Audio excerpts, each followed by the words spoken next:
What's up, and it's Daniel here from bloomtek again, just to give you a quick update on the iOS beta testing. Now, I've recently updated my phone with the iOS beta, you know, with the nice little drag down, drag it up, you know, that type of idea to it. Now, I went away on a 2-day trip effectively to what would be my local Lake District type idea, Yellowstone in America type thing.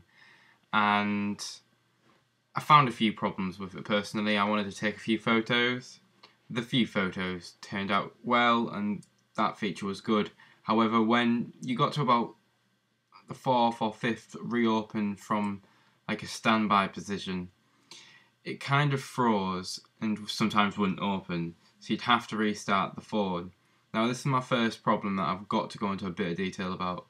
I mean, if Apple needs to like clarify how their phone won't shut down when the camera wants to be opened. Also, the options bars, an option bar is now added at the top. The options bar allows you to do a grid and the HDR, turn them on and off. Now, however, the options bar didn't appear on one of the occasions, and actually on the other occasion when I was in a restaurant, I went to take a picture of my mate and the image was reflected type idea, it was upside down. Now, it's quite a biggie for me, bearing in mind the camera is something you buy when you buy a phone, you want to take pictures. If the camera's not going to be too much of an issue for you, there were a few small errors elsewise that I wanted to cover. Now, if you keep your Wi-Fi on for a sustained period of time and watch Apple TV, for example, I found that my messages won't send anymore. I tried it with several contacts and the messages just wouldn't send at all. So what I had to do was turn the airplane mode on, then turn my Wi-Fi off permanently, disconnect it from Apple TV, and then resend the messages. Now, I'm hoping, as this is a beta test, that they will actually clarify and fix the problems. However, obviously it's quite a biggie if they're not going to be able to fix this.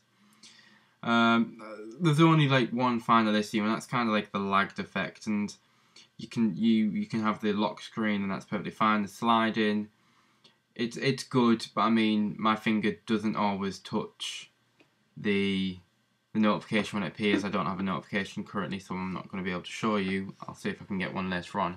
However, when you try and slide across, you have to be precise on the messaging or the Twitter feed or the email, or so to speak, whatever it may be. You have to be precise on what it is that you're trying to scroll across. The drop down menu is perfect. I've had no problems with it. It's brilliant. Good weather detail, good stock market detail. When you have a notification, you can just scroll it down, have a play through them. Equally on the home screen, play through those as well. The camera opens from the home screen, few lagged, but I mean, it is beta again.